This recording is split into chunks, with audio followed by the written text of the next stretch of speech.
Good afternoon, everyone. My name is Andrew Castleberry. Today, what I wanted to talk about was gifting to the next generation. However, in specifically, because there's a lot of things we can talk about when we talk about gifting, there's a lot of different strategies, there's a lot of different things you can implement.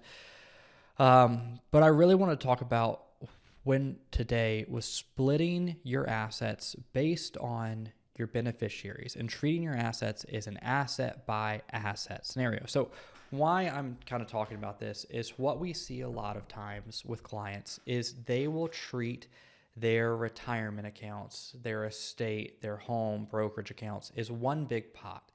And they are, in a lot of ways, they want to be equitable between their children. They want to gift to where everyone gets the even same amount, but they don't think about the tax implications. They don't think about where their children are in life, what's going on in their lives, what the implications of those gifts could mean.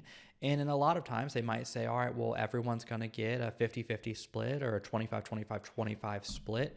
And it doesn't matter what the asset you're giving is, you will just split it whatever is equally weighted. So you view your entire retirement nest egg, and I'm including retirement nest egg in retirement accounts and housing and brokerage accounts and bank accounts as one entity. Like you think about it as this is my estate and I am going to split it up evenly between my children. Now, that is great and can be beneficial, but what that can lead to is not quite a equitable outcome for your beneficiaries. You can have some children that would benefit more from that and some children that would benefit less. And a lot of it comes down to the tax implications of those gifts and what you want to do with those gifts.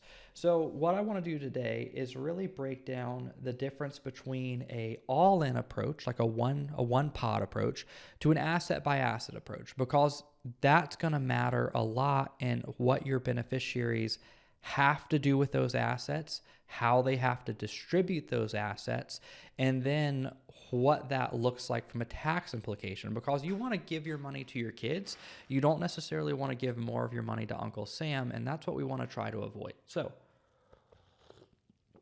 when I break down asset by asset, really what I want to look at is kind of broke down on two main categories we have. So we have non-qualified assets and we're going to have qualified assets. So two key points about non-qualified assets.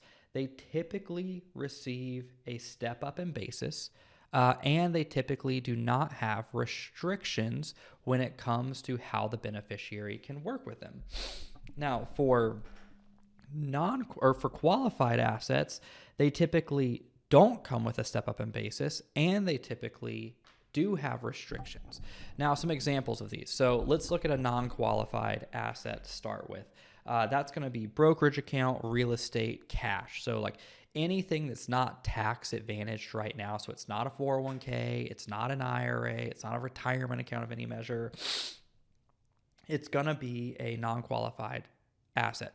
So let's look at your house, for example. So say your house is worth $400,000, but you bought it for $200,000. So you have $200,000 of gain. So if you were to sell it while you're alive, you would pay $200,000 of capital gains taxes. And we're assuming we're not talking about primary home exclusion or anything like that. We're just very run of the mill. So there's a little bit more that goes into it, but I'm not talking about that for this example's sake.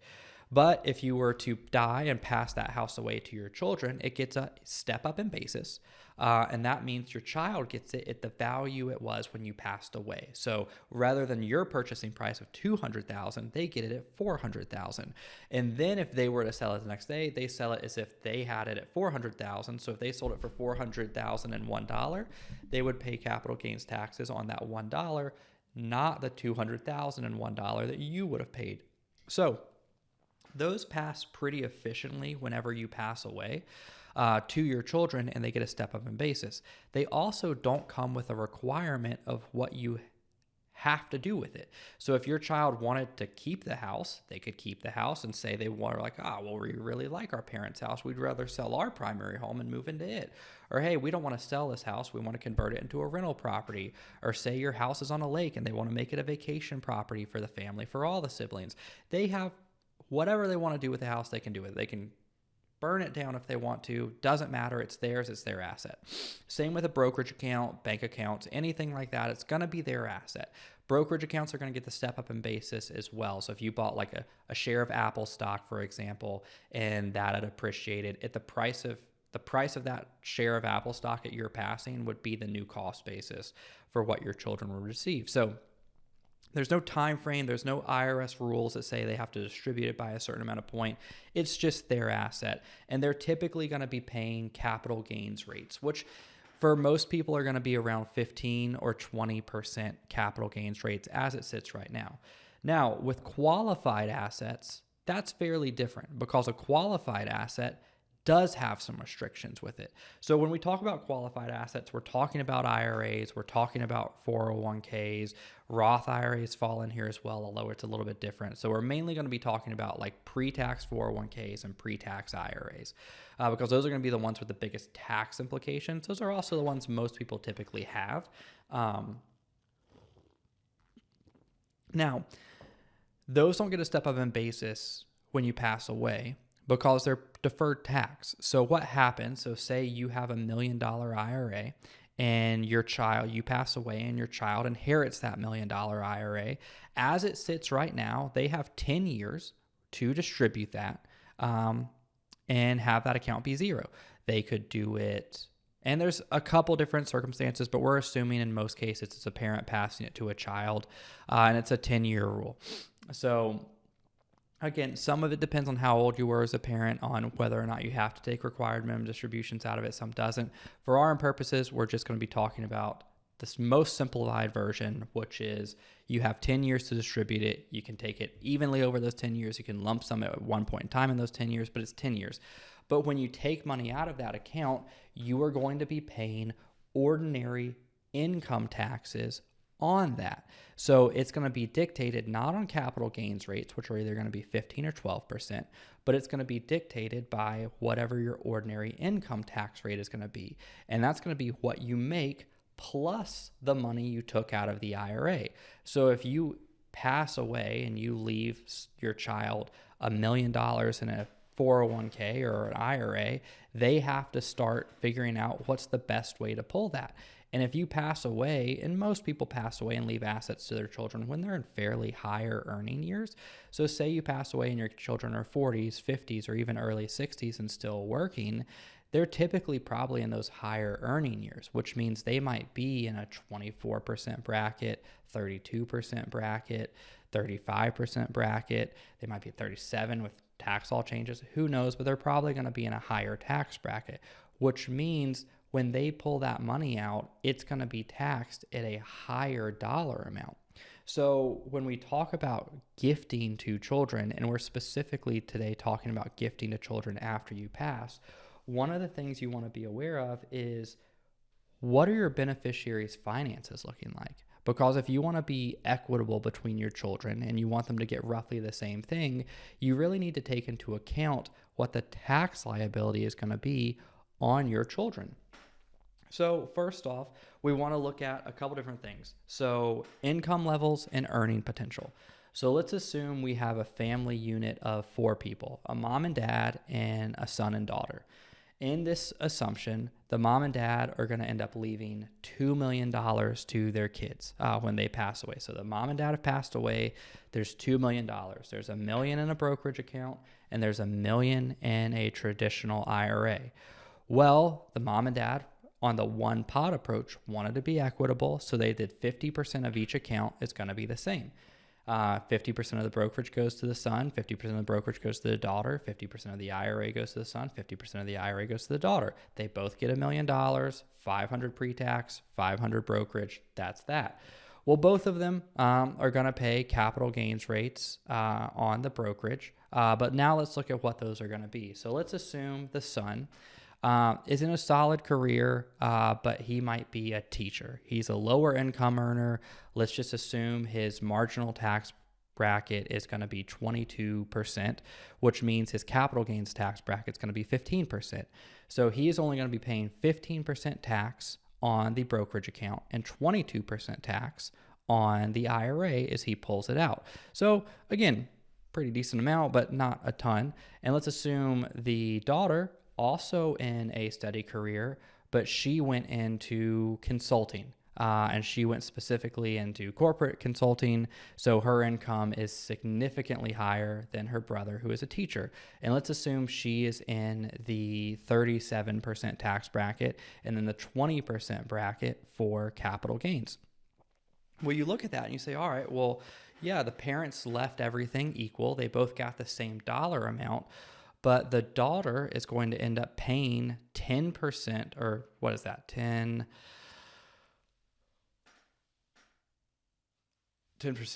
So about what, 17 or 15% roughly more on ordinary income taxes. They always fun. Don't do math at the top of your head when you're doing a YouTube video because you're going to get it wrong inevitably just out of pressure. But so paying about 15% more in taxes than the brother on the inherited IRA, because when she takes it out, it's going to be at that marginal rate of 37%, whereas the son will take it out at a marginal rate of 22%. Now, she's going to be paying 5% more in capital gains rates because she's going to be taking out 20% and he's going to be taking out at 15. So the after-tax amount is pretty considerably different between both of those scenarios because one child made a lot more money than the other, and therefore the tax differentiation was a lot different. So what the parents could have done in that situation to pay less to Uncle Sam and more to their children is say, all right, well, we know the tax liability for our daughter is going to be a lot more than our son, and our son has a lot more manageable tax bracket. Let's make our son maybe 90% beneficiary on the IRA. That way he gets most of the $1 million that's going to come in the IRA that will get paid as the ordinary income taxes that he will be paying at 22%. And the daughter gets a much smaller amount at 10%. And then she gets 90% of the brokerage account and the son gets 10% of the brokerage account.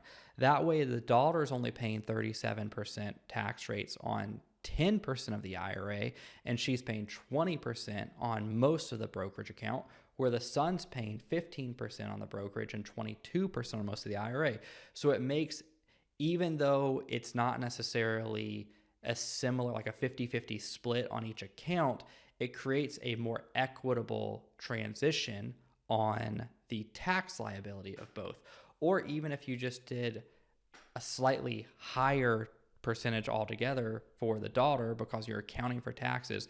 So what you're trying to really do is figure, all right, well, with where my children are at right now and what their tax rate is, what's the after-tax amount I actually want to give, and how can I get that as even as possible? So one of the things you want to look at is you want to look at income levels and earning potential. So that's first thing. Now let's look at a scenario where one child lives in a state with no income taxes. One child lives in a state with high income taxes. Do you want to plan on giving if you know state taxes are going to come into a play? Now, this becomes really important in having conversations with your children and how you want those assets to be broken up, but also what the children's kind of career and life plans like. Because if they plan on staying in one state for their retirement, but it is like a state like maybe California or New York that you might have a higher tax state rather than like a Texas or a Florida or a Tennessee with one of their other children, that can be a question too of starting to look at splitting those assets, not just based on what you're doing from an income standpoint, but what you're doing from an income standpoint and what the state tax liability might be on those assets as well. So that is another thing you want to look at, because we're not talking about estate taxes here. We're talking about once the assets have passed through the estate, gone to the child, what is the child going to end up paying as a tax burden on the actual inherited assets? The last thing you want to look at is if you want to do any charitable giving. So if you do want to do any charitable giving, what you probably want to look at is like IRA assets be where you do give charitably. So if you want it to be your 2 kids plus a charity, maybe try and look at the IRA assets go into the charity so they can have a little bit more favorable treatment. And then that's always the one that's a little bit higher tax liability on your children. So just making sure you're planning that out. But I really want to kind of break through is like make sure you're thinking through asset by asset, what's going to be the most beneficial. what's going to go to each kid, what their incomes or career maps are going to look like, where they're going to end up living, because all of things play into an effect. And all of these things are something you should get your children involved in and talk through so everyone knows. Because the other thing you want to make sure is no one's feelings get hurt with this, because that is a huge thing a lot of times we see with estates is children were aware of what they were doing. They saw the differentiation in kind of percentages, and they immediately took affront to it, not realizing that the reason it wasn't a 50-50 split was because the parent was trying to plan to minimize taxes for them. So it is something I highly recommend you talk through as well. So that's what I wanted to cover. I mean, it's one of the things where this type of estate planning tactic is a little bit more involved. It involves a little bit more ongoing review, and it involves a lot of pre-planning as far as how you're going to give, what your children's careers are going to be able to maintain that asset by asset approach. And a lot of times the one big pot where it's just 50-50, it's the easiest, lowest hanging fruit for someone to do, where they're like, I don't want to have to think about that or worry about it. But a lot of times it can result in your beneficiaries paying a much higher tax rate than they necessarily would have had to if you just spent a little time planning ahead, to where some of that money goes more to your children and less to the IRS. So I hope this has been helpful. I really just wanted to be a quick video on asset by asset transfer to get you kind of thinking about how you want to view your estate and how you want to gift. Please check out the rest of our videos. We have them on our channel, and we send them out, posting new ones. And subscribe if you really enjoyed it. But have a great day, and thank you very much.